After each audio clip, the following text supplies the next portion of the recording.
माघ मास महत्तम अध्याय 7। माघ मास महत्तम 7वां अध्याय शुरू। चित्रगुप्त ने उन दोनों के कर्मों की आलोचना करके दूतों से कहा कि बड़े भाई कुंडल को घोर नरक में डालो और दूसरे भाई विकुंडल को स्वर्ग में ले जाओ, जहाँ उत्तम भोग हैं।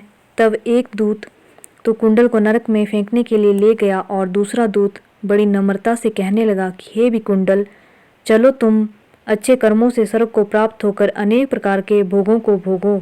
तब विकुंडल बड़े विस्मय के साथ मन में संयम धारण कर दूत से कहने लगा कि हे यमदूत, मेरे मन में बड़ी भारी शंका उत्पन्न हो गई है, अतएव मैं तुमसे कुछ पूछना चाहता हूँ। कृपा करके मेरे प्रश्नों का उत्तर दो। हम दोनों भाई एक ही कुल में उत्पन्न हुए, एक जैसे ही कर्म करते रहे। दोनों भाइयों ने कभी कोई शुभ कार्य नहीं किया, फिर एक को नरक क्यों और दूसरे को स्वर्ग किस कारण प्राप्त हुआ? मैं अपने स्वर्ग में आने का कोई कारण नहीं देखता। तब यमदूत कहने लगा कि हे विकुंडल, माता पिता, पुत्र, पत्नी, भाई बहन से सब संबंध जन्म के कारण होते हैं और जन्म कर्म को भोगने के लिए ही प्राप्त होता है। जिस प्रकार एक वृक्ष पर अनेक पक्षियों का आगमन होता है, उसी तरह इस संसार में पुत्र, भाई, माता पिता का भी संगम होता है। इनमें से जो जैसे जैसे कर्म करता है वैसे ही फल भोगता है। तुम्हारा भाई अपने पाप कर्मों से नरक में गया, तुम अपने पुण्य कर्म के कारण स्वर्ग में जा रहे हो।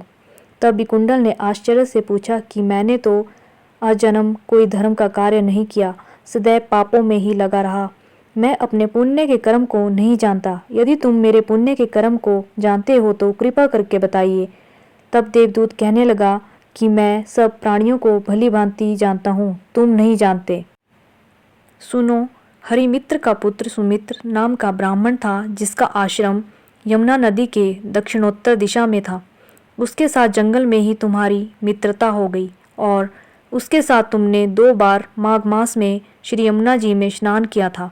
पहली बार स्नान करने से तुम्हारे सब पाप नष्ट हो गए और दूसरी बार स्नान करने से तुमको स्वर्ग प्राप्त हुआ।